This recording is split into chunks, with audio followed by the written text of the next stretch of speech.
मैंने आपको बताया था ना कि आपकी आज की जो वर्कशीट है, वो आज की आपकी वर्कशीट है 57, जिसमें है ठोसों के संयोजन का पृष्ठीय क्षेत्रफल। यानी क्या है, ये देख लो बेटा, ये सारी आकृति जो है ना, ये आपकी ठोस आकृति है।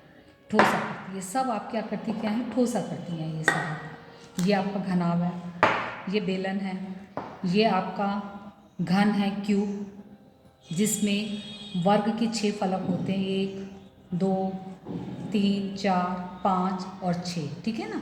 ये आपका क्यूब, ये बेलन, शंकु, और ये आपका घनाभ, ये आपका है अर्धगोला, ठीक है। तो कॉम्बिनेशन संयोजन का क्या मतलब है, संयोजन का मतलब है कि जब हमारी एक फिगर के ऊपर दूसरी फिगर है, आपने देखा होगा घर में कई बार हमारे डेकोरेशन पीस होते हैं या कुछ होता है। इवन ये देखिए, सबसे अच्छा एग्जांपल ये देखो आप, क्या है ये आप देख रहे हो, आपने आइसक्रीम तो सॉफ्टी तो आपने सबने खाई होगी।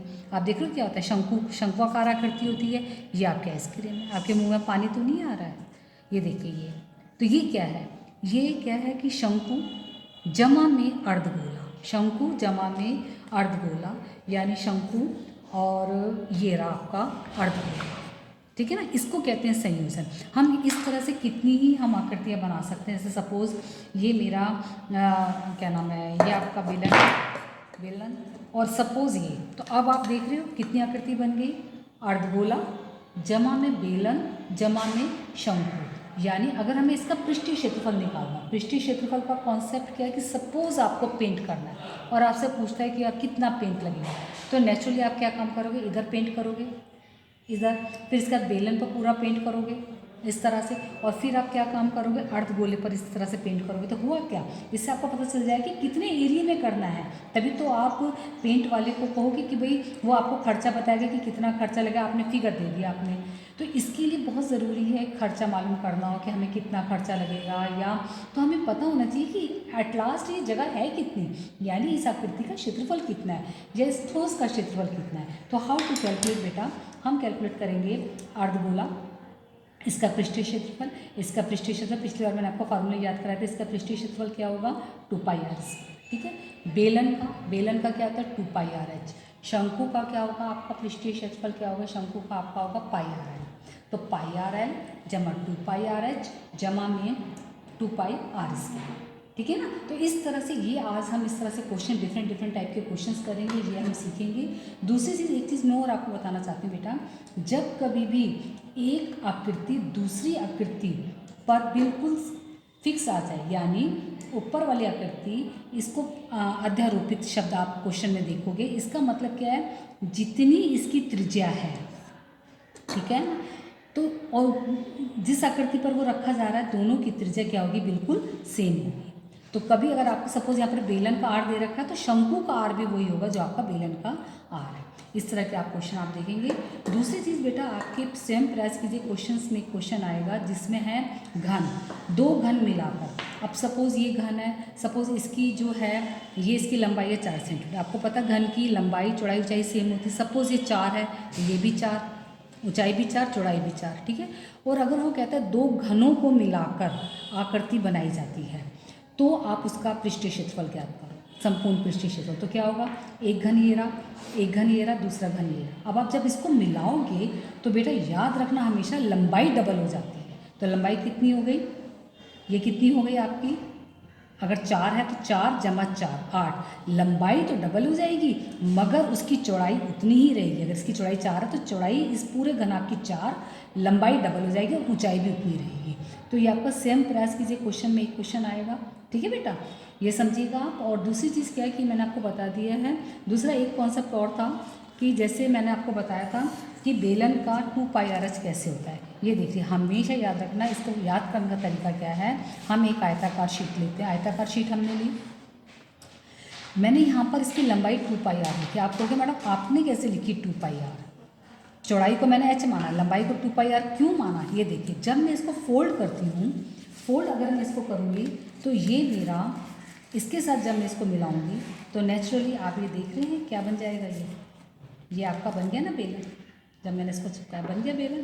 तो ये आपका इसलिए, और बेलन बना जब, तो ये वाली जो शेप है, ये जो लंबाई वाली शेप थी बेटा, ये जो लंबाई वाली शेप थी, ये एट लास्ट किस में कन्वर्ट हो गई है, ये कन्वर्ट हो गई आपकी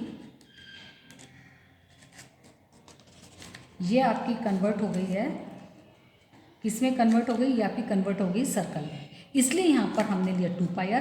तो ये जो आयत की लंबाई यानी जो कि कन्वर्ट होकर फोल्ड होकर 2π वृत्त बनाती है, तो वृत्त की परिधि कितनी होती है 2πr, इसलिए ये 2πr है। और चौड़ाई कितनी h, और आपको पता है आयत का क्षेत्रफल क्या होता है, लंबाई गुना चौड़ाई, तभी 2πr गुना में h क्या बना 2πrh। ठीक है बेटा, एक कॉन्सेप्ट ये और दूसरा जो मैं आपको कॉन्सेप्ट समझाना चाह रही हूँ, आपके पास एक क्वेश्चन ऐसा आएगा, दो क्वेश्चन आएंगे, एक तो आज आपके वर्कशीट का क्वेश्चन आएगा, दूसरा आपका स्वयं प्रयास कीजिए में क्वेश्चन आएगा। वो क्या है कि एक उसमें तो क्वेश्चन में तो आपका ये है कि एक घन दे रखा है, घन के ऊपर एक अर्धगोला रखा गया है, घन के ऊपर क्या रखा गया बेटा, अर्धगोला रखा गया है। वो आपसे ये पूछता है, वो आपसे पूछ रहा है कि ये घन है, घन के ऊपर एक अर्धगोला, ये भी तो संयोजन वाला क्वेश्चन हुआ। तो अब क्या काम करेंगे आप, इसका पूरा आप पृष्ठीय क्षेत्रफल, घन का पृष्ठीय क्षेत्रफल क्या होता है 6 गुना में भुजा की घात 2, ठीक है ना।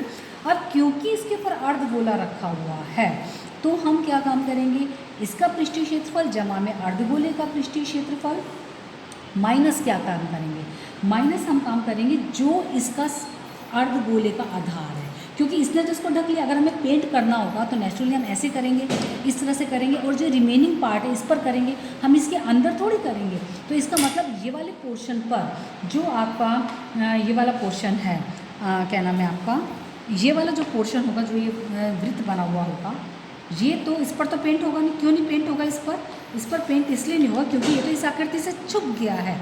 इसलिए हम क्या काम करेंगे, इसका पूरे का संपूर्ण पृष्ठीय क्षेत्रफल जमा में अर्धगोले का पृष्ठीय क्षेत्रफल माइनस में इसके आधार का क्षेत्रफल, और वो क्या है आपका वृत्त है, तो क्या हो जाएगा πr²। एक इस टाइप के क्वेश्चन आपको आएंगे। दूसरा बेटा एक क्वेश्चन और है आपका जो कि उदाहरण में है, अगर वो आपसे पूछता है कि कितना व्यास है अर्धगोले का, कितना मैक्सिमम व्यास हो सकता है। हालांकि ये मेरी फिगर थोड़ी बड़ी है और ये छोटा है, अगर तो आपका अर्धगोला पूरे क्यूब को, घन को ढक ले, तो उसका व्यास कितना होता है, जितनी क्यूब की घन की भुजा है। और अगर सपोज मान लो वो उससे, अब आपके स्वयं प्रयास की जो दूसरा क्वेश्चन है जिसमें अर्धगोले ढक नहीं रहा है पूरी इसकी फिगर को, किनारों को टच नहीं कर रहा है, तो उस टाइप के क्वेश्चन में वो अलग से अर्धगोले का व्यास देगा ताकि आप त्रिज्या निकाल सको। जहाँ पर पूरा ढक लेगा वहाँ पर वो कह सकता है वो आर नहीं देगा। तो अंडरस्टूड है आर क्या होगा, जो इसका किनारा, जो इसकी भुजा होगी वो इसका व्यास होगा, फिर उसका आधा करना है। ठीक है बेटा। एक क्वेश्चन आपका बेटा पक्षी स्नानगार का है, ताकि मैं अच्छे से आपको समझा सकूँ। मैं पक्षी स्नानगार में क्या है, वो कह रहा है एक बेलन है, ठीक है ना, बेलनाकार है, आकृति है, उसके अंदर अर्धगोला है, उसके अंदर क्या है अर्धगोला, इसका क्षेत्रफल निकालना है। सपोज आप इसको ऐसे समझ, सपोज इसको कलर करना है, तो क्या करूँगी मैं इधर पेंट करूँगी, ठीक है, इसके बाद मैं अंदर पेंट करूँगी। तो हुआ क्या, बेलन का पृष्ठीय क्षेत्रफल 2πrh जमा में अर्धगोले का पृष्ठीय क्षेत्रफल 2πr²। ठीक है ना बेटा। तो इस तरह से इसको स्क्वायर करोगे तो आ जाएगा। तो मैंने आज आपको वर्कशीट का ओरली फिगर की मदद से मैंने आपको पूरी वर्कशीट समझा दी और स्वयं प्रयास कीजिए वाले क्वेश्चन भी समझा दिए हैं। अब मुझे लगता है कि आपको ये आज का लेक्चर बहुत अच्छे से समझ में आएगा और कोई मुश्किल आपको नहीं आएगी। ठीक है ना बेटा, क्लियर हो गया।